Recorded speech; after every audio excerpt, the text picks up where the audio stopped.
శ్రీమాత్రే నమః. అందరికీ కూడా ఆ అమ్మవారి ఆశీస్సులు ఉండాలని మనస్ఫూర్తిగా తల్లిని వేడుకుంటూ ఈరోజు జ్యేష్ఠ మాసపు శుక్రవారం పరమ పవిత్రమైనటువంటి ఈ రోజున అమ్మవారికి సంబంధించినటువంటి ఈ ముఖ్య కథ గురించి తెలుసుకుందాం. అష్టాదశ శక్తి పీఠాల్లో మధుర మీనాక్షి ఆలయ పీఠం ఎంతో ప్రాముఖ్యమైనది.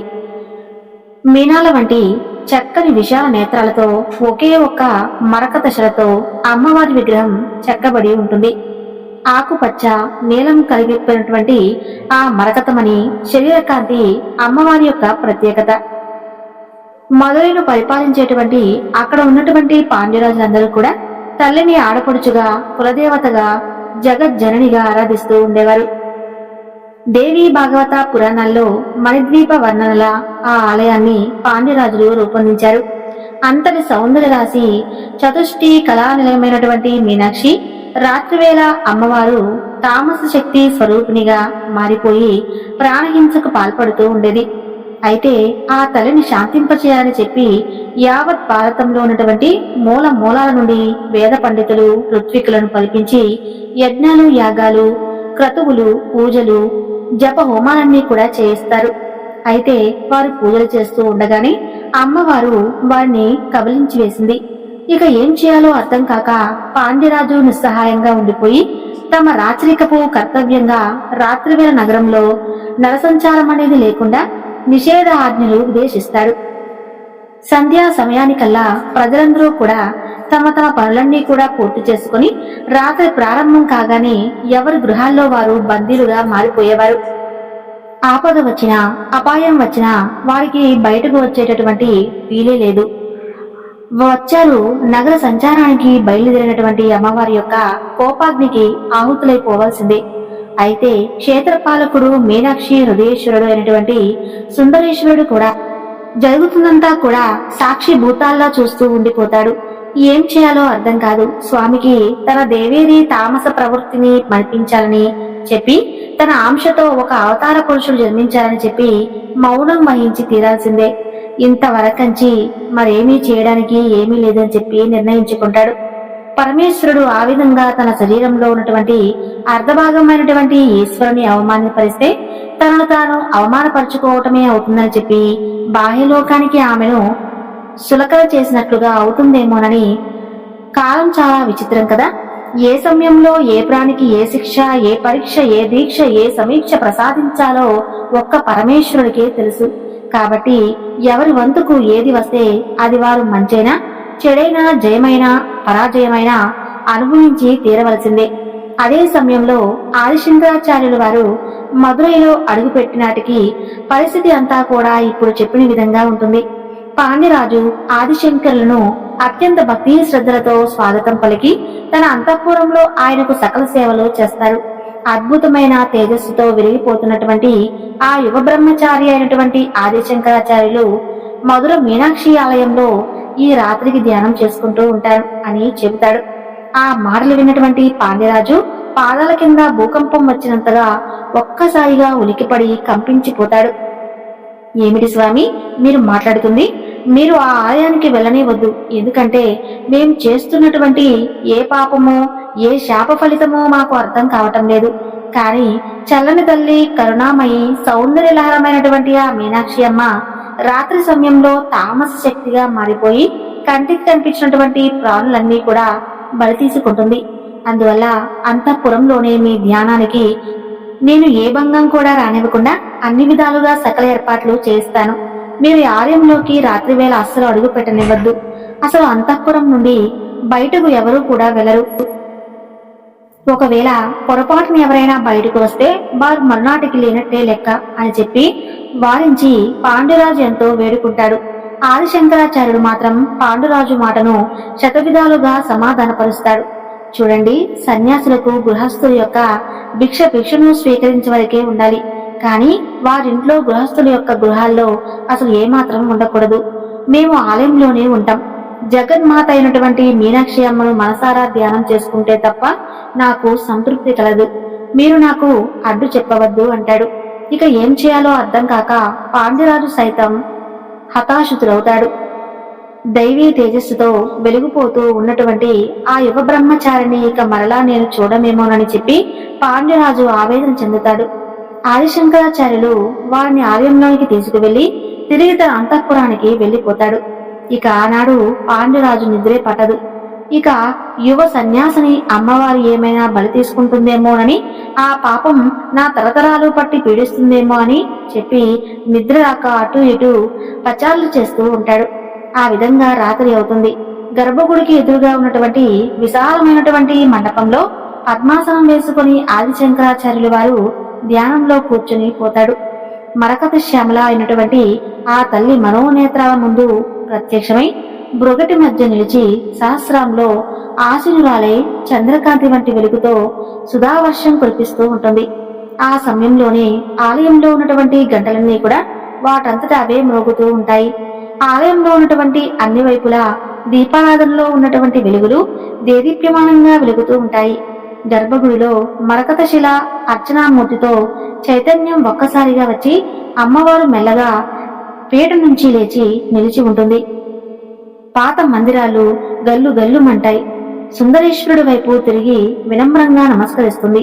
కర్ణ తాటంకాలు దగదగా మెరుస్తూ ఉండగా ఆమె ధరించి ఉన్నటువంటి ఎర్రటి రంగు పట్టుచీర, బంగారు జరలు నేలపై జిరాడుతూ పుడుమి తల్లికి స్వంతను చెప్పుతున్నట్లుగా, కోటి వెన్నెల రాసి పోసినట్లుగా చిరునవ్వుతో ఆ తల్లి గర్భగుడి ద్వారం వద్దకు వచ్చి లిప్తకాలం అలా ఆగుతుంది. ఎదురుగా చూస్తే విశాలమైనటువంటి ఆ మండపంలో ధ్యాన సమిధిలో ఉన్నటువంటి ఆ యోగయోగి ఆమె విశాలమైన దృష్టి పతకంలోనే వస్తాడు. ఎవరి పిల్లాడు?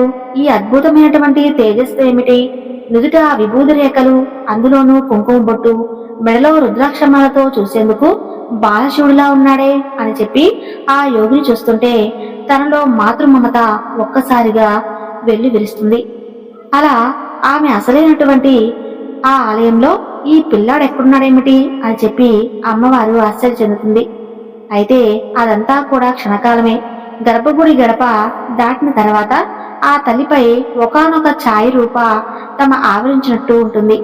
ఆమెలో ఉన్నటువంటి సాత్విక రూపం అంతరించి తామసిక రూపం ప్రాణం పోసుకుంటుంది.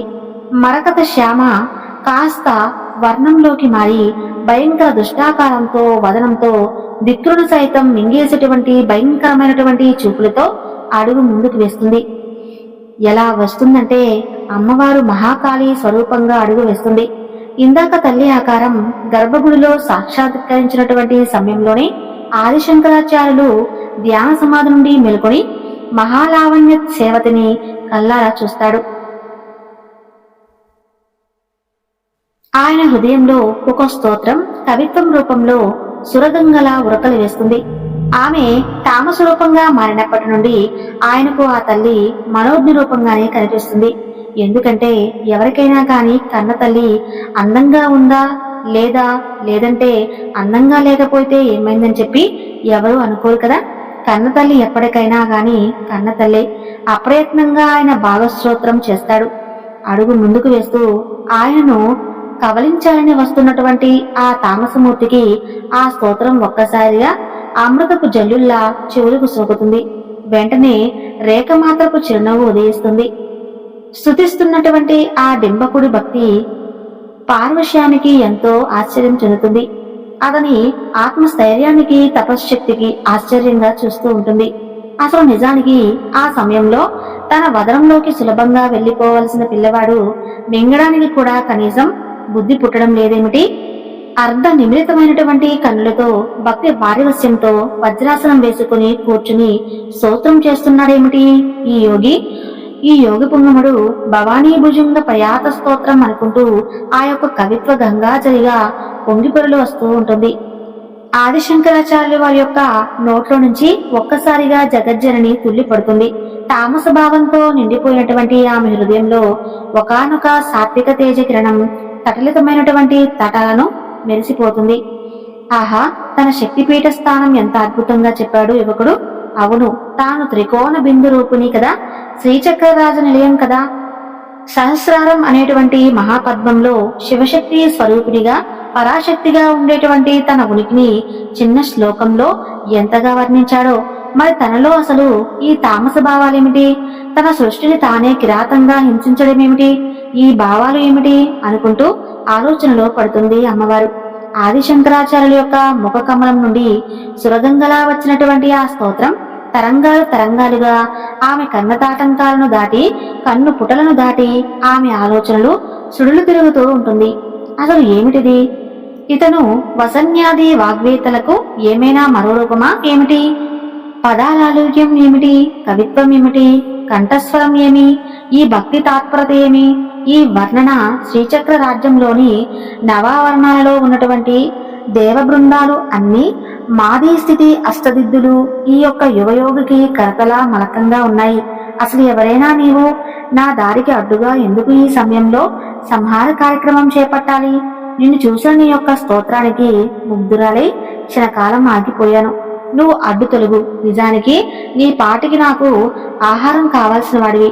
నీ వాక్కు నన్ను ఆకట్టుకుంది అంటుంది అమ్మవారు. వాత్సల్యపూరితమైనటువంటి సుధాసుతంతో ఆదిశంకరాచార్యుల వారిని చూస్తూ అప్పుడు ఆదిశంకరాచార్యులు వారు సాష్టాంగ దండ ప్రణామం చేస్తారు. అమ్మా శాంభవి, చంద్రమౌలాంబివా, కాత్యాయిని, సుందరి అంటూ గంగాజలుల సాగుతున్న స్తోత్రం. అప్పుడు జగన్మాత మాత్రం ఇలా అంటుంది, నాయనా, నీ స్తోత్రాలకు నీ భక్తికి మెచ్చాను.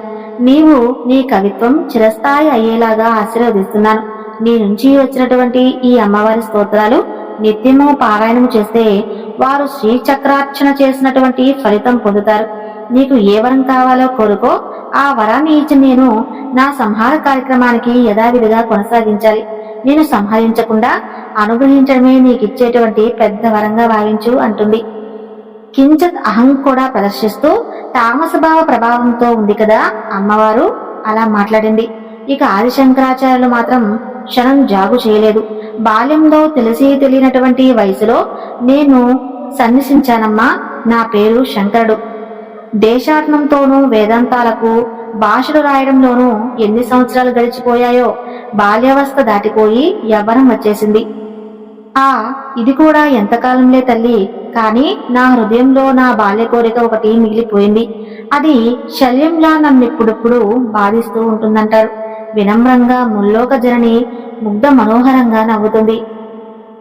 ఏ కోరికైనా తీర్చగలిగినటువంటి సముద్రాలని నీ తల్లిని జగజ్జనని నేనుండగా నీకేమేటైనా కోరత ఉంటే అడుగు. నీ కోరిక తీర్చి నేను సంహార కార్యక్రమానికి వెళ్ళాలి. ఇంకా ఆమెలో తామసిక వాసనా బలం తగ్గలేదు. పసితనపు అమాయకత్వం వదిలినటువంటి ఆ యువకుడి కోరికకు మందస్మిత ప్రభావపూర మధ్య కామేశ మానస అన్నట్లుగా పక్కున నవ్వుతుంది.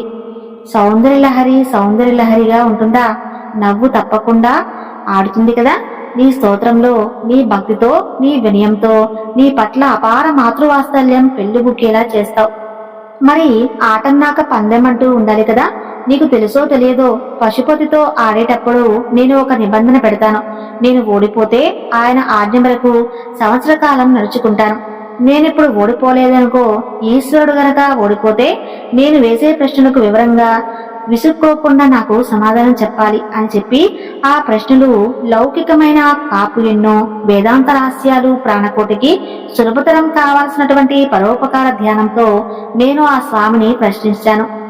అలా ఏర్పడినవే నాయనా ఎన్నో దేవతా స్తోత్రాలు, కవచాలు, సహస్ర అష్టోత్తర శతనామావళి స్తోత్రాలు. మరి ఇంతకీ నీ పందెం చెప్పు నాయనా అంటుంది జగజ్జనని. ఆమెలో పశుపతిని సైతం పాచికలాటలో ఓడించి తన నైపుణ్యాన్ని తాలూకు కించెత్తు అహంకారాన్ని ప్రదర్శించేలా మాట్లాడుతుంది. అయితే అదంతా గమనిస్తూ ఉన్నటువంటి సుందరేశ్వరుడు నిశ్శబ్దంగా లోలోపల నవ్వుకుంటాడు. ఆమె గెలుపు, తన ఓటమి ఎవరి కోసమోనండి? లోక కళ్యాణార్థం కోసం కదూ. మౌనముద్రలో ఉన్నటువంటి సుందరేశ్వరుడు జటభాగం నుండి ఒకనొక కాంతి కిరణం ఒక మెరుపులా వచ్చి ఆదిశంకరంలోకి ప్రవేశించడం ఆ తల్లి గమనించుకోలేదు. ఆదిశంకరుల హృదయం క్షణకాలం దివ్యానుభూతికి లోనవుతుంది. శివ, పరమశివ తల్లితో ఆడే ఆట. నాయనా పదం ఏమిటో అమ్మవారు అడుగుతుంది. ఏం కోరాలో వాక్కు ప్రసాదించే సుందరేశ్వర అంటాడు. ఆదిశంకరాచార్యుల వారు లోపల అది భావనారూపంగా పరమేశ్వరు నుండి అందింది. పందెం ఏమిటో చెప్పు నాయనా అని మరలా అంటుంది అమ్మవారు. ఎందుకంటే ఆ యువకుడితో పాచికలాడి అతన్ని ఓడించి తన నైపుణ్యాన్ని పరమేశ్వరుడికి కూడా తెలియజేయాలి అనే ఊపలాటంతో తల్లి అడుగుతుంది. తల్లి, నేను సన్యాసిని, నాకేమీ ధనకనక వస్తువాహనాలు అక్కర్లేదు. ఒక వాగ్దానాన్ని బంధింపు పనంగా నేను పెడితే నాకేమైనా అభ్యంతరమా తల్లి అంటాడు శంకరాచార్యుల వారు. తప్పకుండా నీ వాగ్దానం ఏమిటో చెప్పు అంటుంది. ఈ వాత్సల్యంతో నిండినటువంటి చిరునవ్వుతో అమ్మవారు బహుశా మరింత కవితా శక్తి ప్రసాదించవలను. అది మహారాజును మించి మహత్కీర్తి కావాలనేటువంటి కోరికేమైనా కోరుతాడేమోనని చెప్పి ఆ తల్లి అనుకుంటుంది. తల్లి, నీవు కరుణామయువు కదా, నీవు తామశక్తివై ఈ సంహార కార్యక్రమం చేయటం నాకు అస్సలు చాలా బాధాకరంగా ఉంది. ఆటలో నీవు కనుక ఓడిపోతే ఈ సంహార కార్యక్రమం ఆపేసి అందరినీ కాపాడాలమ్మా. ఒకవేళ నేను ఓడిపోతే మొదటిగా నేను నీకు ఆహారం అవుతాను అంటాడు. దృఢచట్టంతో యొక్క ఆదిశంకరాచార్యుల వారు అప్పుడు జగన్మాత ఒక్కసారిగా నవ్వుతుంది. నిన్ను ఆహారంగా తీసుకోనాయనా, నేను ఓడిపోతే నీ మాట ప్రకారం నేను ఈ సంహార కార్యక్రమాన్ని ఆపేస్తాను, సరేనా అంటుంది. ఆమెలో తాను ఎన్నడూ కూడా ఓడిపోనటువంటి దృఢ విశ్వాసం నిండుగా ఉంటుంది.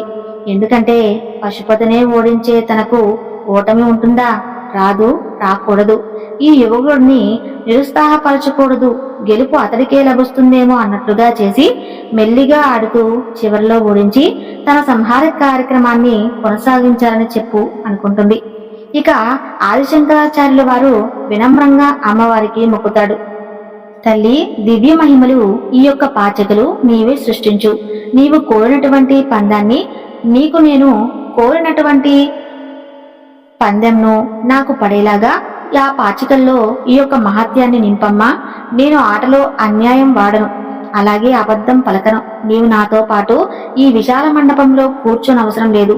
నీ గర్భగుడిలో ఉన్నత స్థానం మీదే నువ్వు కూర్చోమ్మా అంటాడు. ఏమిటి నాయనా ఆలోచిస్తున్నావు? ఆట నీకు మొదలు పెట్టు. పాచికలు నువ్వే మొదట, చిన్నవాడివి కదా, నీవే మొదలుపెట్టు ఆటను, న్యాయం అంటుంది అమ్మవారు. ఆమె హృదయంలో మాత్రం సుందరేశ్వర, నీ అర్థానికి నాకు ఓటమి అంటూ ఉండకూడదు. నీ దగ్గరే నేనెప్పుడూ కూడా ఓటమి పాలవ్వలేదు. ఈ బిడ్డ దగ్గర ఓడిపోతే నాకు చిన్నతనంగా ఉండదు, మరి మీ ఇష్టం అంటుంది. అప్పుడు స్వామివారు చిరునవ్వుతో ఆశీర్వదిస్తాడు.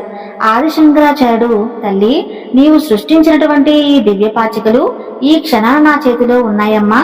నీలో ఉన్నటువంటి దివ్యత్వం నాలోకి వచ్చినట్టే కదా. ఈ భావన నన్ను పులకింపు చేసేలా ఉంది. జగన్మాత, ఇంత అదృష్టం ఎంత యోగులకు మాత్రం దక్కుతుంది. మరలా ఈ అవకాశం రాదు. నాకు పశుపతితో తప్ప మరెవరితో కూడా పాచికలాడేటువంటి తల్లివి సాధారణ మానవుడైన నాతో ఆడటానికి నువ్వు అంగీకరించావు. అందుకని ఈ రాత్రి జరుగుతున్నటువంటి వర్తమాన కాలం ఎంత విలువైనదో మహత్తరమైనదో నీ లలితా సహస్రనామంలోని కొన్ని నామాలు వాడి అర్థాలు ఆలోచిస్తూ ఈ క్షణాలకు ఒక అద్భుతమైనటువంటి పవిత్రత, ప్రయోజకత కూడా చేకూర్చుకుంటాను. నీ నామాలు పలుకుతూనే ఆడుతాను. అభ్యంతరమా తల్లి? అలాగని ఆటలో ఏమార్పాటు చూపట్లేదులే అమ్మా అంటాడు ఆ శంకరాచార్యుల వారు. భక్తితో పాచికలు చేతపట్టుకుని నమస్కరిస్తూ అమ్మవారు తన్మిరాలైపోతుంది. సంఖ్యాశాస్త్రం ప్రకారం పావులు కదులుతూ ఉంటాయి.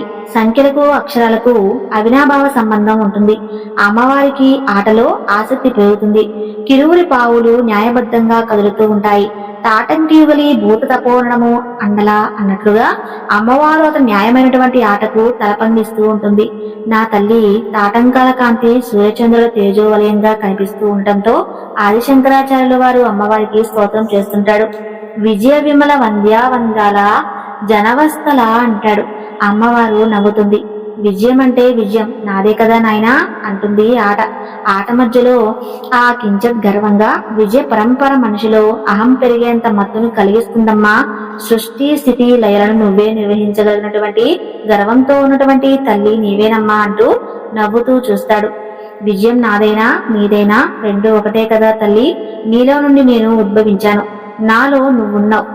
ఒక నాణానికి బొమ్మ బొరుసులాగా జీవుడు దేవుడు ఉన్నారనుకుంటే ఎంత ఆనందంగా ఉంటుందమ్మా. విజయ అంచుకు చేరుకున్నటువంటి వ్యక్తి లిట్టిపాటలో అపజయాన్ని చవిచూస్తాడు. విజయలక్ష్మి చివరి క్షణంలో ఎవరిని ఉదయిస్తుందో అదే విజయ రహస్యం. అందుకే నీవు యుక్త యోగినివయ్యావు. గుప్తతర యోగినివి, ఆ గోపీయాన్ని తెలుసుకోదగిన వారికి విజయమైన పరాజయమైన ఒకటేనమ్మా. పరాజయము సర్వస్వరూపమే. అపజయము ఎంతటి నిరాశనిస్తుందో అంతటి పట్టుదలను కూడా ప్రసాదిస్తుంది. ఆ పరాజయం ద్వారా పొందిన అవమానం, దైన్యం, దైవం ఎంతైనా కాని భగవంతుని పాదాలను పట్టుకునేలా చేస్తుంది. ఇది మాత్రం విజయం కాదమ్మా అంటాడు శంకరాచార్యుల వారు. అప్పుడు అమ్మవారు దిగ్భ్రాంతి చెందుతుంది. గెలుపోటములను, ద్వంద్వాలను సర్వము కూడా ఒకటిగా చూడగలిగినటువంటి ఇతను నిజంగా కారణజన్ముడు. సర్వము బోధించగలిగినటువంటి సమర్థ గురువుగా రూపొందుతాడు. భవిష్యత్తులో లోలోపల అనుకుంటూ ఉన్నటువంటి అమ్మవారు వాస్తర్యం పెలుగునికి ఒక్కసారిగా ఇలా అంటుంది. నాయనా, నీ ప్రతి అక్షరం ఒక కవిత్వమై, ఆ ప్రతి కవిత స్తోత్రమై, ఆ స్తోత్రం ప్రతీది కూడా శృతి సమ్మతమై, వేదమై, వేదావాణి అయి అలరారుగాక. నీవు వేసే పందెం నీవు వేయి, ఇద్దరి పావులను న్యాయబద్ధంగా నేను కలుపుతాను. వరుడి సాక్షిగా నేను కపటం మోసం చేయను. గెలుపోటములు జగన్మాతవైన ఆదినమే కదమ్మా అంటాడు. ఆదిశంకరాచార్యుల వారు ఆలయంలో ఉన్నటువంటి బంగారు గిన్నెలో పసుపు, కుంకుమ, చందనపు పొడులతో అష్టరేఖలు, గడులు చిత్రిస్తాడు. అమ్మవారి పాదాల వద్ద ఉన్న పుష్పాలను తన పావులుగాను, అమ్మవారి అలంకరణ సామాగ్రిలో ఉన్నటువంటి మంచి ముత్యాలను అమ్మవారి పావులుగాను సిద్ధం చేస్తాడు. జగన్మాత సంతోషిస్తుంది. దివ్య పాచకులను సృష్టిస్తుంది. ఆ యువకుడితో ఆట పూర్తయ్యేంత వరకు నీ కోరిక మేరకు నేను నా స్థానంలో కూర్చుంటానంటూ గర్భగుడి లోపలికి వెళ్లి వెనక్కి నడుస్తుంది. ఆ సమయంలోనే సర్వచరాచర కోటికి తల్లైనటువంటి ఆమెలో యువయోగీశ్వరుడిపై మాతృమమత పెళ్లిబుగుతుంది. ఎంత చిన్న కోరిక కోరాడు ఈ దివంకరుడు! ఇతను ఓడించకూడదన్నటువంటి జాలి కూడా వేస్తుంది అమ్మవారికి. పీఠం మీద ఆసీనురాలై మరుక్షణంలో ఆమెకు ఇందాకున్నటువంటి తామసభావం మాయమై నిర్మూలత్వం వస్తుంది. ఆదిశంకరాచార్యులు ఆమెలో కోరుకున్నటువంటి మార్పు అదే కదా. తన స్తోత్ర శక్తితో ఎంతో సాధిస్తాడు. ఆయన మనసులో స్వామికి మొక్కుతాడు. పరమేశ్వర, జగన్మాతతో ఆడుతున్నటువంటి ఆట పర్యావస్థానం లోక కళ్యాణంగా మారే విధంగా అనుగ్రహించు. గెలుపోటములు రెండు నీ దృష్టిలో సమానమైనవి. నీవు నిర్వికారమూర్తివి. ఈ ప్రాణకోటి హింస, అమ్మవారి తామశక్తి అంతా కూడా ఆగిపోవాలి. ఆమె మాతృత్వానికే కలంకం కదా. ఇది అర్థం చేసుకుని సాక్షిభూతిగా ఉండి ఆ ఆటను నడిపించు స్వామి అని ప్రార్థిస్తాడు. తర్వాత ఈశ్వర కటాక్షం అని చెప్పి అర్థమవుతుంది. తల్లి ధన్యుణ్ణి, నా ప్రతి స్తోత్రంలో నీవు నీ శక్తి అంతర్లీనమై నిలిస్తే చాలు అంటూ ఎంతో చక్కగా కొన్ని శ్లోకాలను పాడతాడు. తర్వాత అమ్మవారు ఇంకా సంతోషిస్తుంది. నీవు విశ్వసాక్షివమ్మ, సాక్షి విజేతవమ్మ అని అంటాడు. తల్లి రెప్పపాటు లేనప్పుడు సృష్టిని, రెప్పపాటు జరిగినప్పుడు లయను జరగడం అంటూ రెండూ కూడా నీ ప్రక్రియలే కదమ్మా. సర్వ విశ్వానికి సాక్షివైనటువంటి నీవు ప్రాణులకు కాలం తీరినప్పుడు నీ యొక్క విశాల నయనిన నల్లని కనురెప్పలను క్షణకాలం రెప్పపాటు సాకుతో మూసుకుని సాక్షి వచ్చితమవుతావు కదా తల్లి. అలా చేయకపోతే నీవు సృష్టించినటువంటి ఈ సృష్టిలో నేమోలోగన జరిగిపోతుంది కదమ్మా అంటాడు. ఎక్కడో కదలాడుతున్నటువంటి ఒక మధురానుభూతి, ఒక మాతృమమత ఆ యువకుడు చూసినప్పటి నుంచి తనలో కలుగుతూనే ఉంటుంది. ఆట పూర్తి కాలేదు. ఈరోజు సంహార కార్యక్రమం ఆగిపోయింది. తనలో తామస శక్తి మరిగి సాత్విక శక్తి నిండిపోయి అపార కరుణ జాలువారితో ఉంటుంది. ఇక బ్రహ్మముహూర్త కాలం వస్తుంది. ఆలయ పూజలు వస్తారు. అభిషేకాలు, పూజా విధులు నిర్వర్తిస్తారు. మరి కాసేపట్లో ప్రధాని ఖచ్చితంగా అమలు పరిచేటువంటి సూర్య భగవానుడు సైతం వస్తాడు. మరి ఈ యువకుడు ఏ మంత్రం వేశాడో అమాయకత్వంతోనే ఆకట్టుకున్నాడు. తన ఆట కట్టేశాడా? తీరా తను ఓడిపోలేదు కదా. పశుపతిని ఓడించగలిగినటువంటి తాను ఆ యువకుడి చేతిలో ఓడిపోతే ఈ సంహార శక్తి ఆపేయాలి. ఇక ఆట మీద దృష్టి కేంద్రీకరించింది అమ్మవారు. అమ్మవారి క్షణకాలం భయ విహరతలతో చలించినటువంటి ఆమె విశాల నయనాలు చూస్తూ ఆదిశంకరారుడు భక్తిపూర్వకంగా నమస్కరిస్తాడు. తర్వాత దూరంగా శివభక్తులు వచ్చేస్తున్నటువంటి నమ్మక చమకాలు, అమ్మవారి సుప్రభాత గానాలు ప్రారంభమవుతాయి. ప్రతి పనికి ఒక నిర్దిష్ట సమయపాలన ఉండి తీరాలి. అదే ముక్తి పదానికి మొదటి మెట్టు. ఆయన చివరి పందెం ఇదే. నా పావులన్నీ కూడా మధ్యగదిలోకి వచ్చాయి, నేనే గెలిచానమ్మా అని అమ్మవారు సంతోష తరంగాలతో తెలిపోతూ ఉంటుందమ్మవారు. ఇక అప్పుడు నీవే గెలిచావు తల్లి, నీ చేతిలో ఓడిపోవడం కంటే ఈ బిడ్డకు కావలసినటువంటి కైవల్యం ఏముంటుంది? దివ్య పాచకులు అమ్మవారి ముందు జగన్మాత చేతిలో ఓటమి కూడా గెలిపే కదమ్మా, ఇలాంటి ప్రత్యక్ష ఆట ఎవరికి దక్కుతుంది చెప్పమ్మా అంటాడు.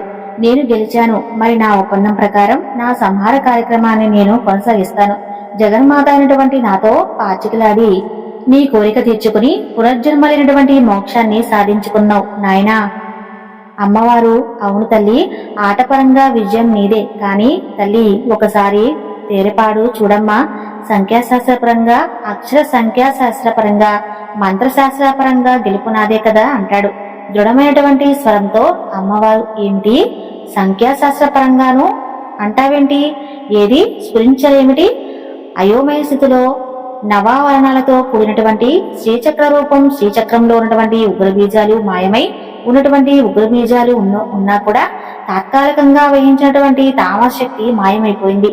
చూడు, శ్రీచక్రం నీ దేహమైతే సహస్రనామావళి నీ నామం కదమ్మా. నీ అపారణ కరుణతో ఈ రాత్రంతా కూడా నా తామసు దారపోసి నేను ఏర్పరిచినటువంటి యొక్క శ్రీచక్ర రాజ్యాన్ని నీవు తిరస్కరిస్తావా? నీవు చేసినటువంటి ఈ సృష్టిని, నీ ఉనికిని నీవే అర్ధరహితమని నిరూపిస్తావా?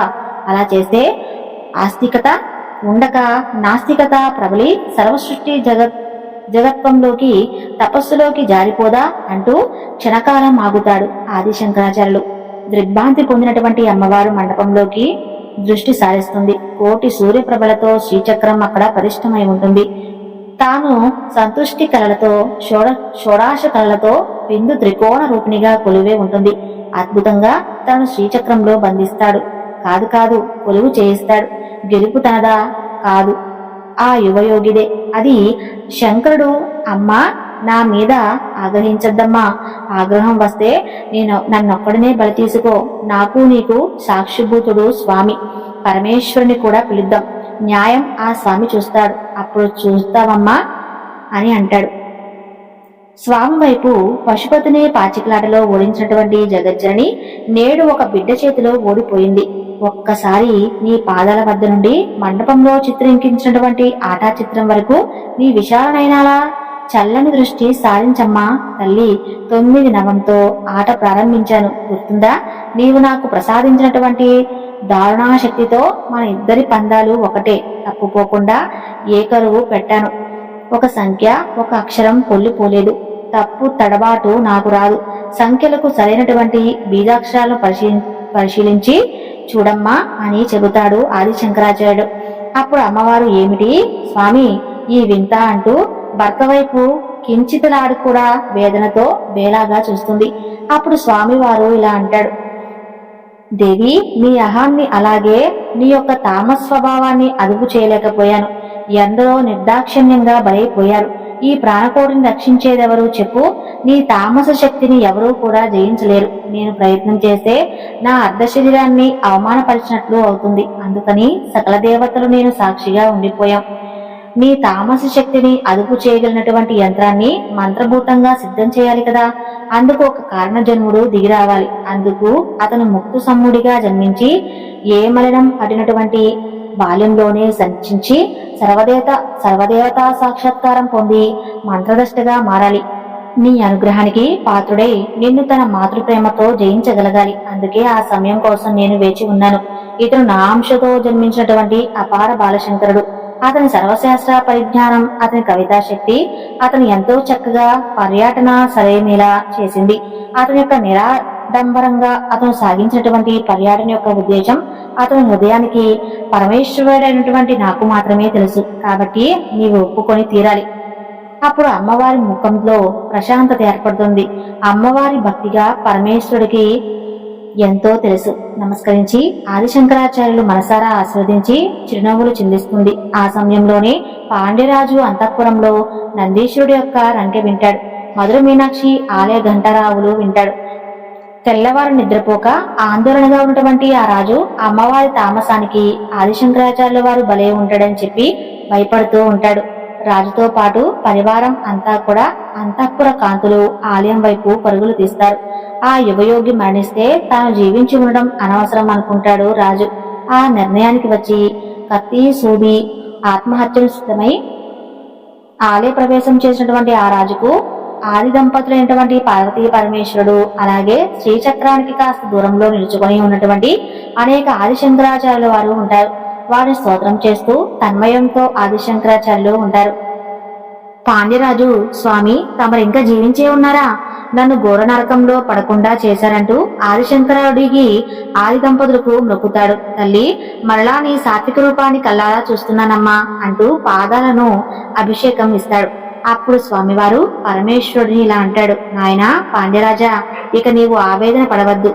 ఆదిశంకరాచార్యుల వారు శ్రీచక్ర ప్రతిష్ఠతో మీ ఇంటి ఆడపడుచైనటువంటి మీనాక్షి ఇక రాత్రి వేళ తామస్ శక్తిగా శ్రీచక్రాన్ని దర్శించిన స్మరించిన న్యాయబద్ధమైనటువంటి యోగ్యమైనటువంటి అర్హత కలిగినటువంటి సర్వ కోరికలు నెరవేరుతాయి. ఈ తెల్లవారు నుండే శ్రీచక్రార్చనకు నాంది పలుకుదాం.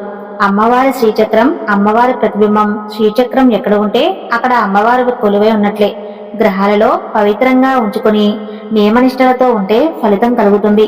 పాండ్యరాజును అమ్మవారు కూడా ఆశీర్వదిస్తుంది. అది ఆదిశంకరాచార్యులు చిత్రించి ప్రాణప్రతిష్ఠ చేసినటువంటి శ్రీచక్రం మధుర మీనాక్షి ఆలయంలో భూమిలో వెళ్లి ప్రతిష్టమైపోతుంది. ఆ యంత్ర ప్రభావం కోట్ల రేట్లు పెరిగిపోయి అదృశ్యంగా నిశ్చలమవుతూ ఉంటుంది.